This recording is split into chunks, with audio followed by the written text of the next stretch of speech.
American Airlines and United Airlines have both suspended several foreign routes as a precaution due to the escalating global tensions. According to reports, an American airline located in Fort Worth has suspended flights between Philadelphia and Doha, Qatar, until Sunday. Strange things are occurring in American sky, and it's a retreat, not upheaval. National and international airlines who have been exposed to the U.S. market for decades are quietly leaving the U.S. market. Not all at once, not with headlines, but gradually, terminal after terminal, route by route. They are pulling out of the world's biggest tourism economy. Washington seems to be wondering why no one is in Iceland's Play. Airlines will stop operating in the United States in October. Play Airlines has made the decision to stop operating in Canada, and the low-cost carrier will stop operating here as well. New York is gone, and all transatlantic routes to Boston, Baltimore, and Stewart are stopped down. After years of creating that footprint, they are now silently leaving it behind.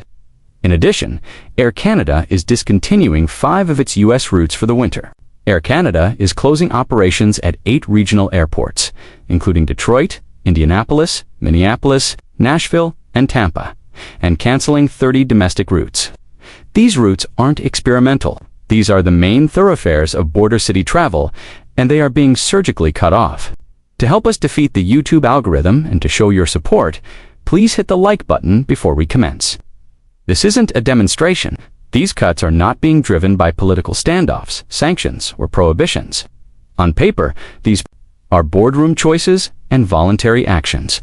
However, it is what makes it much more concerning. It has nothing to do with philosophy when major airlines quit pursuing American passengers. It has to do with profitability, and it speaks louder than any government briefing about the U.S. at the moment. The retreat is speeding up, even though Play is the most obvious. Air Canada is going deeper. Transporter aircraft have been reassigned to Europe by WestJet. Across the Atlantic, Lufthansa and Air France are discreetly reducing their capacity, while Porter and Flair are reducing their connections to the United States. On main European routes into the U.S., booking data indicates a decline of over 2%. South Canadians continue to boycott travel. For May, cross-border travel by car and air was unavailable. And that's exactly what the public is. These are not low-cost airlines that are attempting to conserve fuel. These are state-sponsored heritage carriers businesses that have survived pandemics, volcanic catastrophes, and oil shocks. They are now beginning to lose faith in America as a core market. The change isn't sentimental. It has to do with math. Bookings from Canada into the U.S. have completely stopped. The year-over-year decline is over 70% in important markets. It's over in some 76. Air Canada has already reduced over 300,000 seats from its U.S. capacity in reaction to the hundreds of thousands of seats that are just disappearing from the schedules. European data, however, is showing the same red flags. Executives at Lufthansa acknowledged that demand in the U.S. had leveled down, and they are now preparing to significantly cut back on transatlantic trips. The global commercial aviation sector is negotiating trade restrictions and economic uncertainties brought on by geopolitical tensions in Donald Trump's trade war. Long-haul aircraft are being reallocated to Asia and intra-European routes where demand is steady and growth is predictable. This event is not related to the weather. This is a shift in structure. Please click the subscribe button to show your support for the channel before we proceed. Airline companies don't wait for governments to solve problems. When reservations fall through, they cancel. They leave when margins get smaller. Furthermore, the United States is currently seen as a danger rather than a market with room to grow.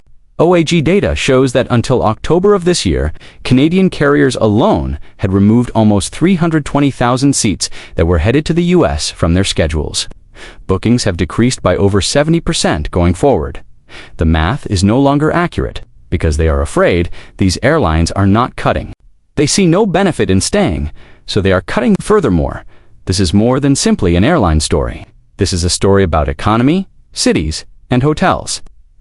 Once a key destination for cross-border travelers, Buffalo, New York, has seen a decline in hotel income. Retail spending in the vicinity of airports has dropped by more than 12% in Seattle and Detroit.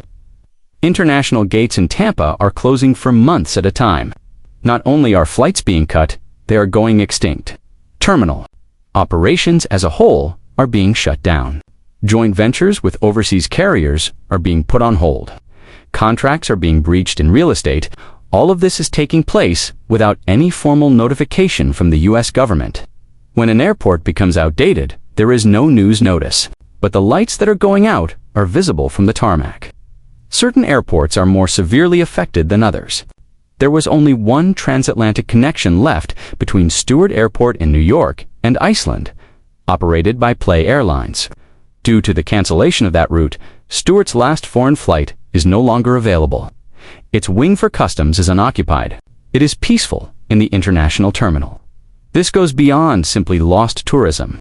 Payroll, hotel taxes, airport revenue, and other things are lost. Additionally, these losses have an impact on many facets of the economy. Fewer flights translate into fewer passengers. This implies fewer museum admissions, fewer dinners out, and fewer rental cars. It implies that there will be fewer bellhops, housekeepers, and cab drivers receiving tips. For cities that budgeted for tourists who are no longer visiting, this represents millions of dollars in lost tourism tax revenue. Additionally, it exerts pressure on regional currencies. Airport officials who had invested billions in terminal expansions under the presumption that international carriers will continue to arrive are squeezed as the dollar declines locally. They are now leaving on foot. U.S. carriers are still operating. Outbound in the interim, strong reservations to Europe are reported by United and Delta. Demand is holding Americans. Although Americans continue to travel, the equilibrium has been lost. Inbound and outbound flow are essential to international aviation. It is impossible to have one without the other. The entire system begins to falter when international airlines withdraw. It cannot be sustained. We are witnessing that unfold. In real time, where are these planes heading then? WestJet has expanded its service to Dublin and Edinburgh and redeployed more than 100 transatlantic flights to Europe. Air Canada is moving its planes to both domestic and EU destinations in order to reallocate capacity to India and Southeast Asia. Lufthansa and its Star Alliance partners have started to reduce long-haul operations to the US by 15%. Middle Eastern carriers are even filling in. Turkish Airlines, Emirates, and Qatar Airways. They are growing in the United States, but not to meet demand. They are taking advantage of the gap. The contrast of 2 years is astounding. Trade and defense agreements worth billions of dollars were made between the two nations in front of President Trump and the Emirates. This is only about flight logistics now. The chessboard of aviation is undergoing a geopolitical change. Cities that formerly prospered from foreign travel are now watching customs offices gather dust, and U.S. airports are becoming ghost terminals. This withdrawal is not a response. This is not a short-term shift.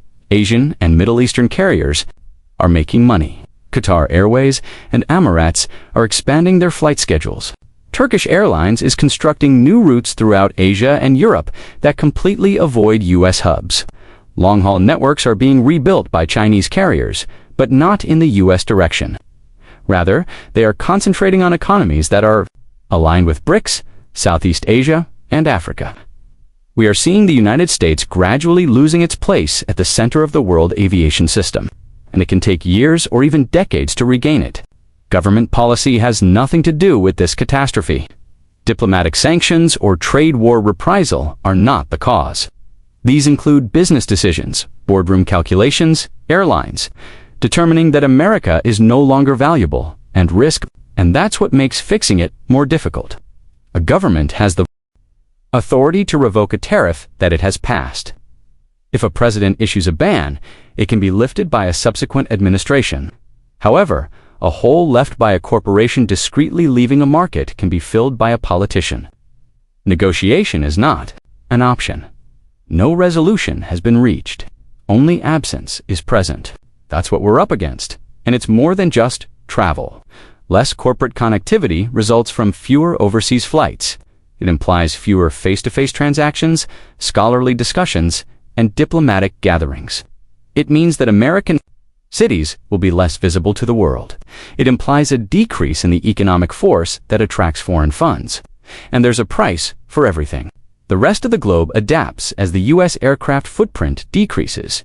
Reconfigure the networks, Redirecting supply chains, the most accessible paths are followed by investment flows.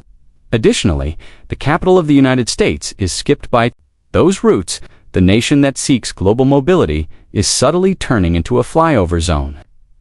Additionally, ticket sales will not be used to gauge the wider effects if that pattern persists. They will be evaluated based on their diminished influence. Since the globe finally stops listening to them when it stops landing in your towns,